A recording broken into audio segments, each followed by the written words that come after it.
All right, we are getting started with quadratic functions. Remember, make sure that you change the playback speed, pause it, rewind it, watch it, rewatch it, listen. Make sure you listen. So we're starting the quadratics.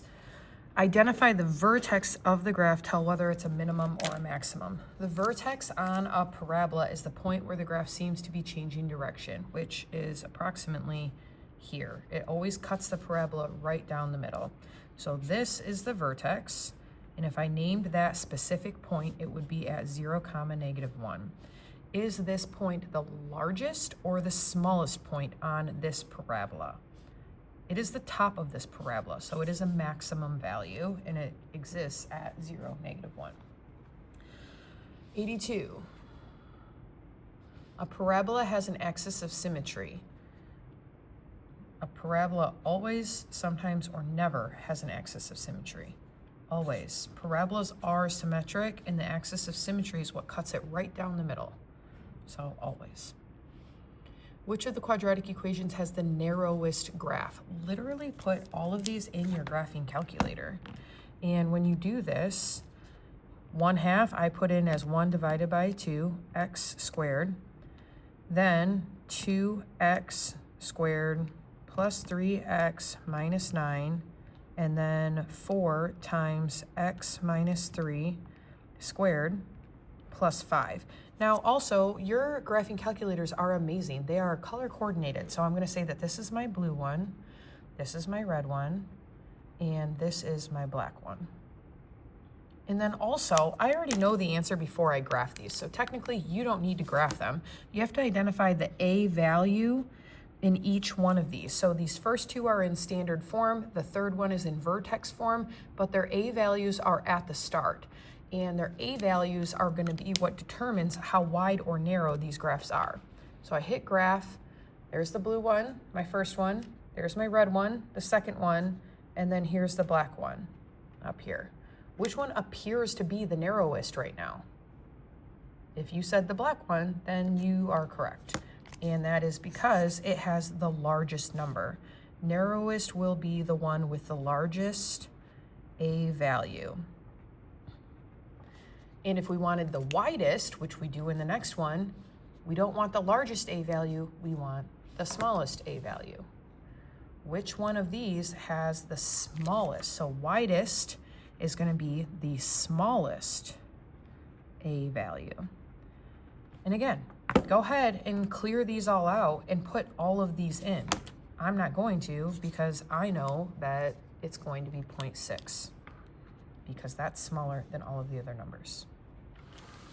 85. Order these groups from widest to narrowest. So again, I'm only caring about the A values. What number? So they said start with the widest. So that means the widest is going to be the smallest A value. And then I'm going to get to the biggest, which would be the narrowest. So the smallest value, and ignore the negatives when it comes to this. Just look at the number. Consider like the absolute value of these numbers. So 7 is going to be the larger out of these numbers. So I'm going to put that one over here. And then what number is smaller, 1/5 or 1/3? 1/5. And then we have the 1/3 in the middle. There we go. Write an equation that represents a transformation of x squared moving up 3 units. We know that in the form of ax squared plus bx plus c, that the c value is what determines whether something is going to move up or down. So if this is the original equation, it currently does not have a c value. The c value is currently 0. So if I want it to move up 3, I'm going to put plus 3. And there we go. And again, put it in your calculator. Okay, put the original one, x squared, graph it, see what that looks like. Now put your second one in there in the red one, x squared plus 3, graph it again and see if it looks like it shifted up 3 spots. Oops. And then I can tell it did because the vertex used to be at 0, 0, and now it's at 0, 3. So it shifted up 3 spots by doing that, and I was able to confirm I did this correct on my calculator. So write an equation that represents a transformation being reflected across the x-axis. Again, that's the a value. Okay, if the a value is negative, it flips the graph upside down. So what I want to do is just say, okay, negative x squared. And I can go back to my calculator. I have x squared in the first one, so now I'm going to put negative x squared and see if it looks like it reflected. Yep, there we go. We've got a mirror image. So yes. 88. Describe the transformations made. So the difference is the a value has changed and so has the c value. This a value is smaller than the original. The original a value was 1, the new a value is 1/2. So this is smaller, which means the transformation is this graph is wider, and the c value used to be 0, now it's -5. So this means that it shifted 5 units down. And again, if you want to make sure that what you did is correct, put both of them into your graphing calculator. There's the original one, and then for this one, I'm going to do 1 divided by 2, x squared minus 5, and I'm asking myself what I said, is it still true? Okay, definitely does appear wider, and it is down 5 units, so there we go. Find the equation of the axis of symmetry and the coordinates of the vertex. So to find the axis of symmetry, we are going to use the formula x equals negative b over 2a. Over here, I'm going to identify what are the a, the b, and the c values. This is in standard form, so the a value is always in front of x squared, the b value is always in front of x, and the c value is always the normal looking number that does not have a variable. So when I plug that information in to this equation, negative b is 5, 2 times a is 4. And then I use order of operations. So I've got negative 5 over 8. That's my axis of symmetry. And if you want to change it to a decimal, that's fine, whatever. Your test is going to be multiple choice, so you just have to be able to know what decimal and fraction are the same. But this, now to find the vertex, I'm going to plug this number in to that. So instead of x squared, I'm going to put this plus 5x minus 1. So anywhere the x was in the original equation, and also for the vertex, the axis of symmetry goes through the vertex. So these values are always the same. What I need to do is figure out what the y value is. So by plugging this into the equation and solving, I'll know the y value.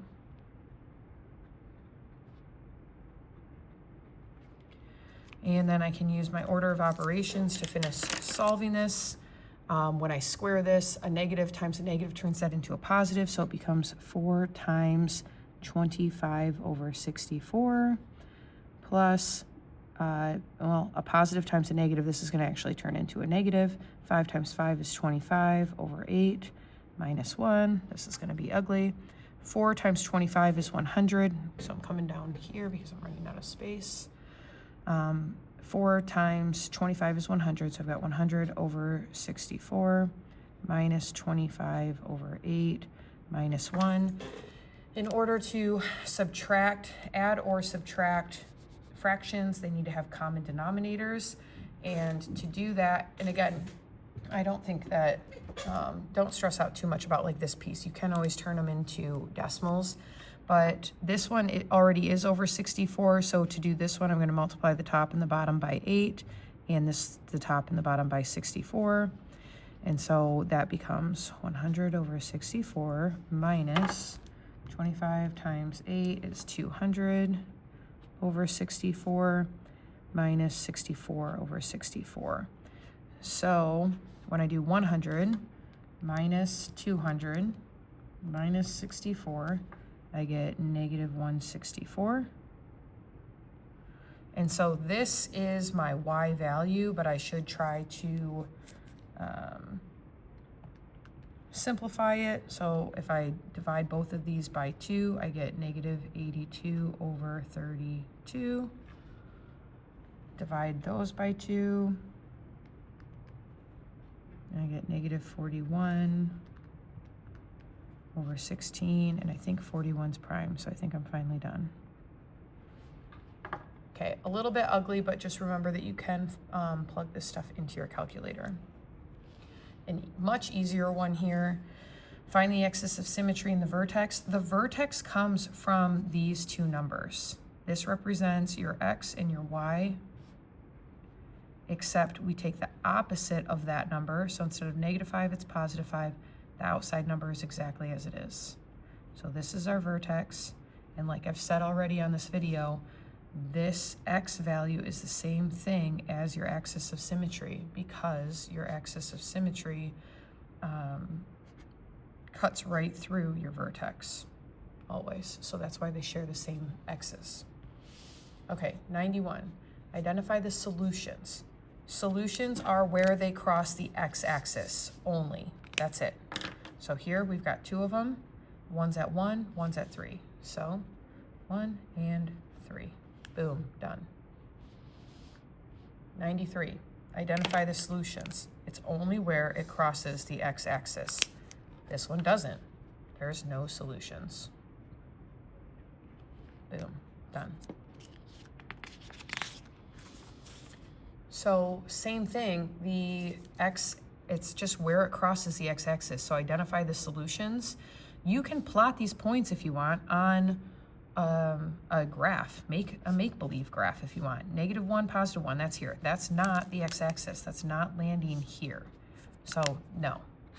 0, 0. Yeah, that is. Okay. 1, 1, no. 2, 4, no.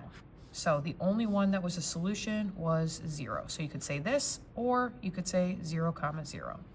Either one. So hit pause and do this one on your own. The only ones that are going to land are here and, nope, not that one, and here. Not that one. So, but if I were to plot these, -4, 0, there. -3, -2, -2, -2, -1, 0, 0, 4. That's on the wrong axis. I only care about the ones that land on the x-axis. So, -4 and -1 are your answers. Okay, graph and then label the axis of symmetry. Guys, you have a graphing calculator, so use it. You can do -x² plus 2x minus 1.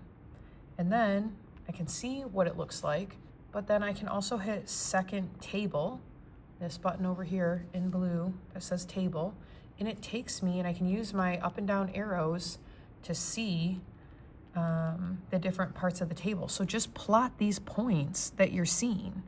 And you want to start by plotting ones that are actually going to land on this graph. So if I plot,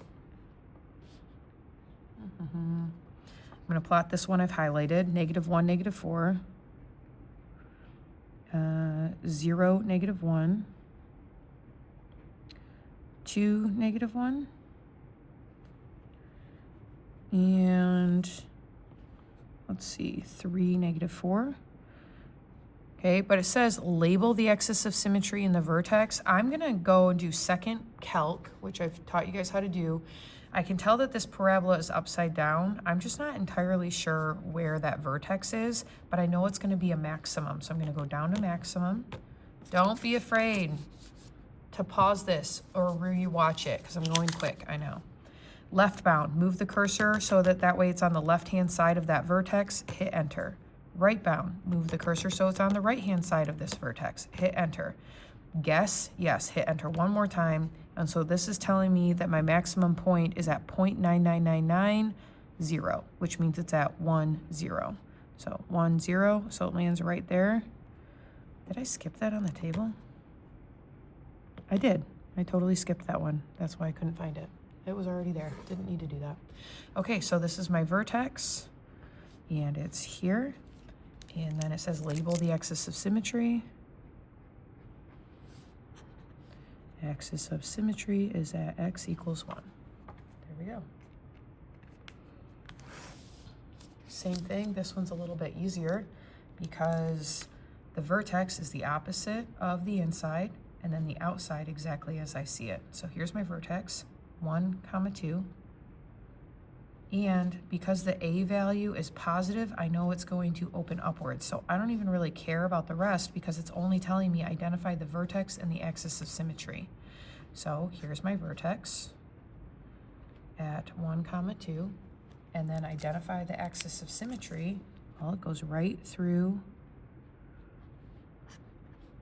axis of symmetry, x equals 1, right through the vertex. Same thing, you can solve this one by graphing. You can literally just plug it right in.